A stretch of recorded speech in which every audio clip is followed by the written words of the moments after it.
ಮುಂದಿನ ದಿನಗಳಲ್ಲಿ ಇನ್ನು ಅರ್ಧ ಭಾರತ ಇರೋದಿಲ್ಲ. ಬ್ರಹ್ಮೇಂದ್ರ ಸ್ವಾಮಿಗಳು ಬರೀತಾರೆ, ಉತ್ತರಮು ಉರಿಮೇನು ದಕ್ಷಿಣಮು ಮೆರಿಸೇನು ಅಂತ ಬರೆದಿದ್ದಾರೆ. ಒಂದು ಗೆದ್ಲು ಹುಳು 8 ದಿನಗಳ ಕಾಲ ಮಣ್ಣಿನಲ್ಲಿ ಬಿಡಿಸಿದ ಅರ್ಧ ಭಾರತದ ಚಿತ್ರ. ಭೂಮಿಯ ಮೇಲೆ ಮನುಷ್ಯನ ಸಂತತಿ ನಾಶ ಆಗತ್ತೆ. ಭೂಮಿ ಬಿಸಿ ಆಗ್ತಿರತಕ್ಕಂತ ಕಾರಣದಿಂದಾಗಿ ಈ ರೀತಿಯ ವಿಚಿತ್ರಗಳು ನಡೀತಾ ಇದ್ದಾವೆ. ನೋಡಿ, ಹಸುಗಳಿಗೆ ಮೇಕೆಗಳಿಗೆ ಕೊಂಬಿರೋದನ್ನ ನೋಡ್ತೀವಿ. ಇಲ್ಲಿ ಒಂದು ಸಾಯೋ ವಯಸ್ಸಲ್ಲಿ ಒಂದು ಅಜ್ಜಿಗೆ ಕೊಂಬು ಬೆಳೆದಿದೆ. ಒಂದು ಕೋಳಿ ಮೊಟ್ಟೆಗೆ ಬದಲಾಗಿ ಮರಿನೇ ಇಟ್ಟುಬಿಟ್ಟಿದೆ. ವಿಚಿತ್ರವಾದ ಮಗು ಆಕ್ಟೋಪಸ್ ತರ ಹುಟ್ಟಿದೆ. ಗ್ಲ್ಯಾಂಡರ್ಸ್ ಅಂತೇಳಿ ನೆನ್ನೆ ತೋರಿಸ್ತಾ ಇದ್ದ ಬೆಂಗಳೂರಿನಲ್ಲಿ ಒಂದು 200 ಕುದುರೆಗಳ ರಕ್ತ ಪರೀಕ್ಷೆಗಳು ಕಳಿಸಿದ್ದಾರೆ. ಅಲಗ್ನಾನದಲ್ಲಿ ಅವರು ಹೇಳ್ತಾರೆ, ಕಾಶಿಲೋ ಗಂಗ ಕನಪಡಕ ಪೋವುನು, ಕಾಶಿಲೋ ಗಂಗ ಕನಪಡಕ ಪೋವುನು.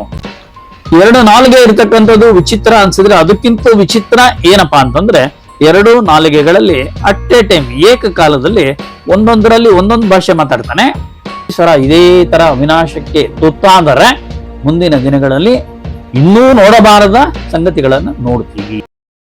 ನೋಡಿ, ಹಸುಗಳಿಗೆ ಮೇಕೆಗಳಿಗೆ ಕೊಂಬಿರೋದನ್ನ ನೋಡ್ತೀವಿ. ಇಲ್ಲಿ ಒಂದು ಸಾಯೋ ವಯಸ್ಸಲ್ಲಿ ಒಂದು ಅಜ್ಜಿಗೆ ಕೊಂಬು ಬೆಳೆದಿದೆ. ಈಗ ಇನ್ನೊಂದು ಈ ಪಾಯಿಂಟ್ ಅಲ್ಲಿ ಮತ್ತೆ ಇನ್ನೊಂದು ಆ ಕಡೆ ಸ್ಟಾರ್ಟ್ ಆಗಿದೆ. ಅಜ್ಜಿ ಬದುಕಿಲ್ಲ, ಬದುಕಿದ್ದಿದ್ರೆ ಇನ್ನೊಂದು ಕೊಂಬು ಬಂದ್ಬಿಟ್ಟಿರೋದು. ಪ್ರಾಣಿಗಳ ತರ 2 ಕೊಂಬು ಇರೋವು. ನೋಡಿ, ಇಂಥ ಅಸಹಜವಾದ ಬೆಳವಣಿಗೆಗಳು ಜಾಸ್ತಿ ಆಗುತ್ತೆ ಅಂತ ಕಾಲಜ್ಞಾನದಲ್ಲಿ ಹೇಳಿದ್ದಾರೆ.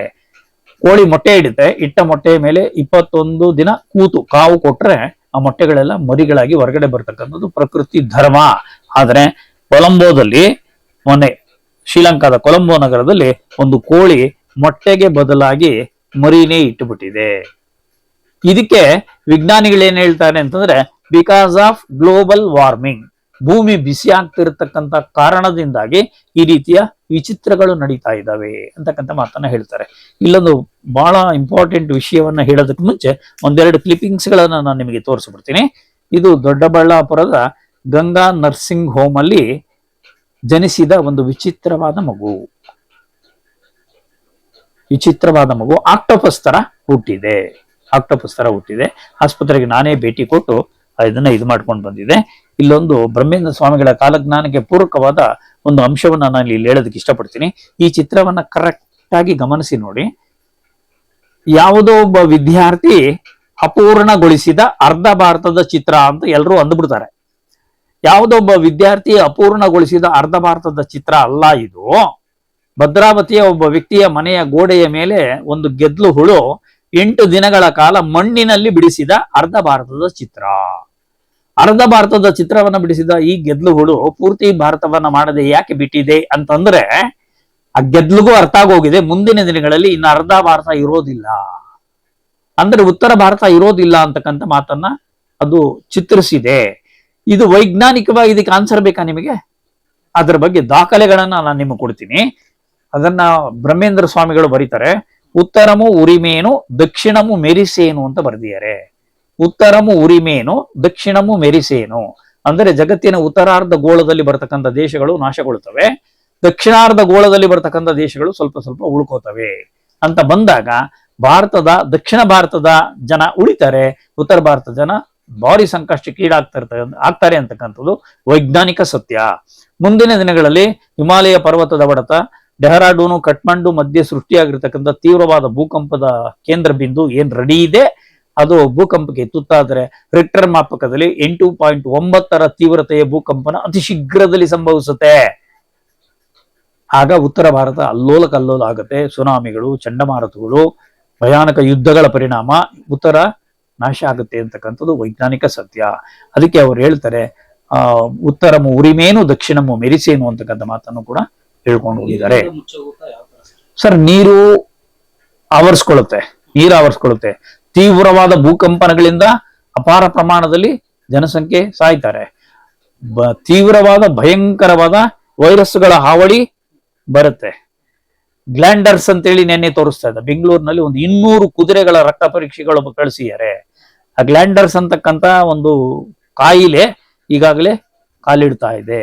ಜಿಂಕೆಗಳಿಂದ ಹರಡ್ತಕ್ಕಂಥ ಒಂದು ಕಾಯಿಲೆ ವೈರಸ್ ಬಗ್ಗೆ ಈಗಾಗಲೇ ಮಾಹಿತಿ ಬರ್ತಾ ಇದೆ. ಅಂದ್ರೆ ಮುಂದಿನ ದಿನಗಳಲ್ಲಿ ಹಿಮಾಲಯ ಪರ್ವತದಲ್ಲಿ ಗ್ಲೇಸಿಯರ್ಸ್ ಅಂತ ಏನಿದೆ, ಹಿಮದ ಬಂಡೆಗಳಿಗೆ ಏನ್ ಕಚ್ಕೊಂಡಿದ್ದಾವೆ, ಅದು ಭೂಮಿಯ ತಾಪಮಾನಕ್ಕೆ ಅದು ಇದಾಗಿ ಕರಗಿ ಗಂಗಾ ನದಿಯ ಮಟ್ಟ ತೀವ್ರವಾಗಿ ತುಂಬಿ ಹರಿದುಬಿಟ್ಟು ತನ್ನ ಹರಿವನ್ನ ಸ್ತಬ್ಧ ಮಾಡುತ್ತೆ, ನಿಲ್ಲಿಸ್ಬಿಡುತ್ತೆ. ಯಾಕೆಂದ್ರೆ ಗ್ಲೇಸಿಯರ್ ಅಲ್ಲಿ ಕರಗೋದ್ಮೇಲೆ ನೀರೇ ಇಲ್ಲ ಆದ್ಮೇಲೆ ಮಳೆನೆ ಬರ್ಲಿಲ್ಲ ಅಂದ್ರೆ ಗಂಗಾ ನದಿ ಹರಿಯೋದು ಎಲ್ಲಿಂದ?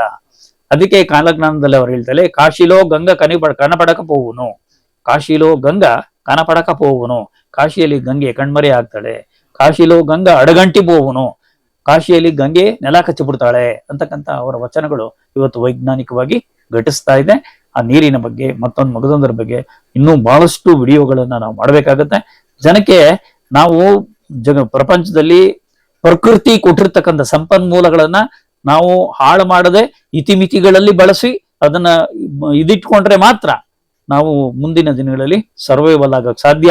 ಇಲ್ಲ ಅಂತಂದ್ರೆ ಭೂಮಿಯಲ್ಲಿ ಇರ್ತಕ್ಕಂಥ ಖನಿಜ, ಭೂಮಿಯಲ್ಲಿ ಇರ್ತಕ್ಕಂಥ ತೈಲ, ಭೂಮಿಯಲ್ಲಿ ಇರ್ತಕ್ಕಂಥ ಅಂತರ್ಜಲ ಇವೆಲ್ಲವನ್ನ ತೆಗೆದು ತೆಗೆದು ತೆಗೆದು ಖಾಲಿ ಮಾಡಾಕ್ಬಿಟ್ರೆ ಮತ್ತೆ ಭೂಮಿ ಒಳಗಡೆ ತುಂಬಿಸ್ಕೊಳ್ತಕ್ಕಂಥ ಕೆಲಸವನ್ನ ಯಾವ್ದು ಮಾಡ್ಕೋಬೇಕು? ಪ್ರಕೃತಿನೇ ಮಾಡ್ಕೋಬೇಕು.